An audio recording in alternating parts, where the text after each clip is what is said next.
દ્વારકાથી એક મહત્વના સમાચાર આવી રહ્યા છે। હવે તો હદ થઈ ગઈ દ્વારકા જિલ્લાનો એક બનાવ। મરણ થયાના 30 વર્ષ બાદ વિલિયાને વસિયતનામું દ્વારકા સબ રજિસ્ટર કચેરીએ એક્ઝિક્યુટ કરેલ અને કચેરીમાં રજીસ્ટર થયું। 1990માં મૃત્યુ પામનાર વ્યક્તિના નામે 2020માં વિલ બનાવી બોગસ દસ્તાવેજ ઉભો કરેલ અને આ બાબતે ફરિયાદી દ્વારા દેવભૂમિ દ્વારકાના કલેક્ટર સાહેબ શ્રીને તારીખ 16/12/2024ના રોજ ફરિયાદ આપેલ છે। તેમાં ફરિયાદી શું કહે છે સમગ્ર અહેવાલ જુઓ અમારી સમય સંદેશ ન્યૂઝ ચેનલ પર। બ્યુરો રિપોર્ટ સમય સંદેશ ન્યૂઝ ગુજરાતી। હું કારુભાઈ માધવજીભાઈ ભટ્ટ, રહેવાસી દ્વારકા, અભણ માણસ હું છું અને મારા નામે બેટ દ્વારકાની જમીનનું કૌભાંડ કરી ખોટા દસ્તાવેજ બનાવી અને મને ફસાવેલ છે। તો એની મને કોઈ જાતની ખબર નથી અને હું હાવ અભણ માણસ છું અને મારી પાસે સહી કરાવેલી છે। હું ઈશ્વર મણીલાલ ઠાકર, રહેવાસી દ્વારકા અને સદર આ જગ્યાનો આડી લીટીનો કાયદેસરનો વારસદાર હોઉં।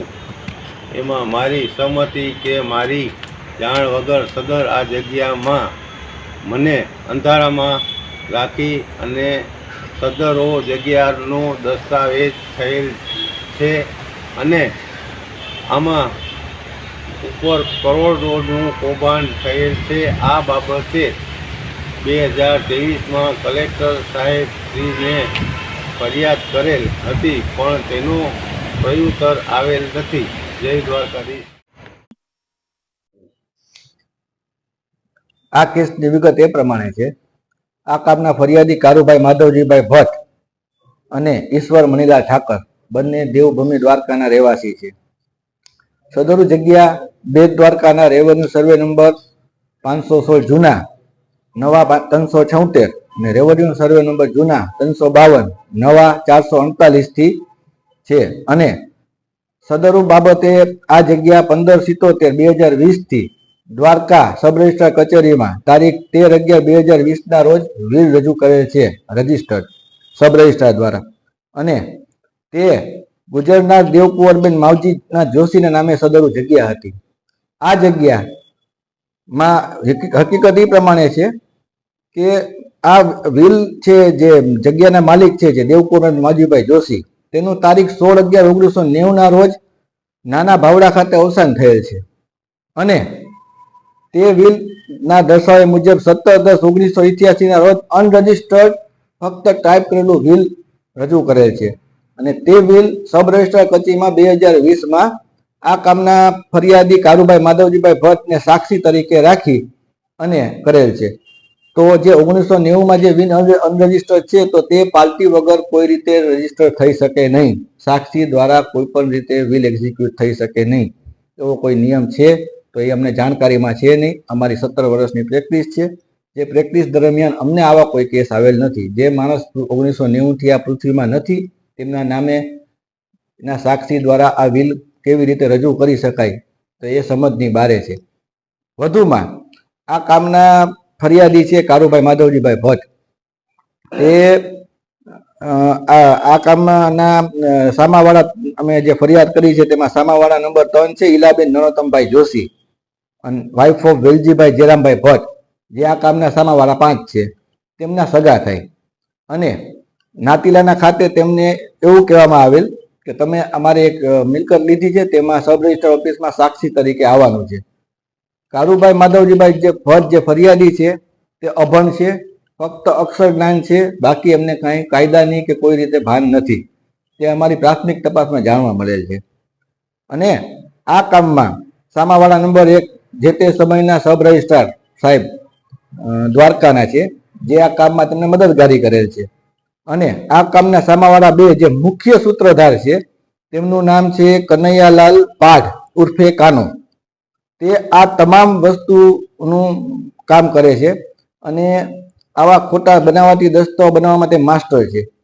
તો આ રીતે 1990માં જે ગુજરી ગયા છે તેમના નામે 2020માં સાક્ષી દ્વારા વિલ રજૂ કરી રજીસ્ટર કરી સબ રજિસ્ટ્રાર સાહેબ અને આ કામના સામાવાળા 2 કાનાભાઈ જે કહેવાય છે કનૈયાલાલસિંહ પાઢ એ બંનેની મિલીભગત કરી અને આ વિલ બનાવી અને રજીસ્ટર કરાવ્યું જે તદ્દન કાયદા વિરુદ્ધ છે। વધુમાં સદરુ કામમાં આ કામના સામાવાળા બે કાનાભાઈ જે છે તેમના પત્ની મનીષાબેન પી પીઠરિયા એડવોકેટ કે નોટરી હોય, તેમને બનાવટી સોગંદનામું કરી અને કારુભાઈ માધવજીભાઈ ભટ્ટ જે આ કામના મુખ્ય ફરિયાદી છે તેમને અંધારામાં રાખી સહીને અંગૂઠા લીધેલ છે. ત્યારબાદ આપણે નીચે આવી કે આ કામના ફરિયાદી ઈશ્વરલાલ મણીલાલ ઠાકર જે દેવકુંવરબેન છે તેમના આદિલીટીના વારસદાર છે, તેમને આ બાબતની કોઈ જાણકારી નથી અને એમના કહેવા મુજબ જે આ વિલ રજૂ કરેલ છે 2020માં બનાવટી બોગસ વિલ રજૂ કર્યું છે તેમાં ગુજરના દેવકુંવરબેનનો અંગૂઠો રાખેલ છે, બરાબર. પણ આ કામના ફરિયાદી છે ઈશ્વરલાલ મણીલાલ ઠાકર, તેમના કહેવા મુજબ દેવકુંવરબેન ભણેલ ગણેલ હતા, સાક્ષર હતા અને તે સહી કરતા હતા, તો તે સહી પણ એમાં દેખાડી નથી. એટલે તે બિલ 2020 બાદ બનેલું છે, ખોટું વિલ બનેલું છે. તે સાબિતી કરવા માટે અમોએ કલેક્ટર સાહેબ દ્વારકાને આ બાબતની જાણકારી આપીને ફરિયાદ નોંધાવેલ છે. વધુમાં આ જગ્યા છે જે તે કરોડોની થઈ ગઈ છે. આ 1990માં દેવકુંવરબેન જે નાના ભાવડા ખાતે તેમનું અવસાન થયેલ છે, ત્યારબાદ આ જગ્યા સદંતર પડતર હતી. પણ બેટ દ્વારકામાં અચાનક આ જગ્યાના ભાવ વધતા, આસમાને ભાવ ચડતા ભૂમાફિયાની નજર આ જગ્યા ઉપર ગઈ અને તેમને જોઈ લીધું કે દેવકુંવરબેન માવજીભાઈ જોશી જે નિસંતાન હતા, તેમનો કોઈ વારસદાર નથી, તેથી આ જગ્યા તેમને બનાવટી બોગસ વિલ બનાવી અને આવા અભણ માણસો જે કારુભાઈ માધવજીભાઈ ભટ્ટ છે તેમને કોઈ પણ જાણકારી વગર અને આ કામના ફરિયાદી ઈશ્વરલાલ મણીલાલ ઠાકર જે આ સદરુ જગ્યાના માલિકના આદિલીટીના વારસદાર કહેવાય, તેમને જાણકારી વગર ફક્ત ને ફક્ત બોગસ બનાવટી દસ્તાવેજ બનાવી, બનાવટી વિલ બનાવી અને ભૂમાફિયાઓને હસ્તાંતર કરેલ છે. તો આ બાબતની મેં ફરિયાદ કરેલ છે. આ કામના ફરિયાદી નંબર 2 ઈશ્વરલાલ મણીલાલ ઠાકરે 2023માં પણ આ બાબતે ફરિયાદ કરેલી હતી, પણ આ લોકોની વગ હોય, રાજકીય લાગવગ ધરાવતા હોય, માથા ભારે શખ્સો હોય, તો તેમની કોઈ નિષ્પક્ષ જાત થઈ નથી અને આ બંને ફરિયાદી છે જે આ લોકોને પહોંચી શકે એમ નથી. તો આ બાબતે અમારા પાસે આવેલ ને અમને એને વાત કરે છે કે અમને આ રીતના થયું છે. તો આ જગ્યાના મૂળ માલિક છે તેમને તો આ વસ્તુ 1990માં ગુજરી ગયા છે, તો 2020 નામે વિલ સાક્ષીના આધારે કોઈ રીતે થઈ ન શકે. અને તે પણ ધારો કે થઈ શકતું હોય તો પણ જે ફરિયાદી કારુભાઈ માધવજીભાઈ ભટ્ટ છે તેને આ વસ્તુની જાણકારી પણ નથી કે આ વસ્તુમાં મારા બાબતે આ રીતના મારું નામ વટાવીને આ લોકો ખોટા બનાવટી બોગસ દસ્તાવેજ કરે છે. તો આ બાબતે અમે કલેક્ટર સાહેબશ્રીને 10 દિવસની એક નોટિસ આપેલ છે કે તમે તપાસ કરો, તમારી લગત જે રેવન્યુ ડિપાર્ટમેન્ટ છે, ઈ ધારા છે, સબ રજિસ્ટર ઓફિસ છે, સબ રજિસ્ટર સાહેબ છે, તો તેના બારે તમે પ્રાથમિક તપાસ કરી અને તમે એનો અમને રિપોર્ટ લેખિતમાં આપો એવી અમારી માંગ છે. અને એવા ફરિયાદી છે એને એવી રીતના વાત કરેલ છે કે અમને આ વસ્તુની કોઈ પણ જાતનું સાધનિક તપાસ થાય, નિષ્પક્ષ તપાસ થાય અને આ બધા કામના કરવાવાળા સામાવાળા નંબર 2 કાનો ઉર્ફે કનૈયાલાલ પાટ છે જે તે આ કામ સદંતર કરી રાખે છે. આ તો એક જ છે, જો આની પ્રાથમિક અને નિષ્પક્ષ તપાસ થશે ને તો આમાં ઘણા એવા કિસ્સા નીકળશે જ્યાં બોગસ ખેડૂત બન્યા છે, બોગસ દસ્તાવેજ થયા છે.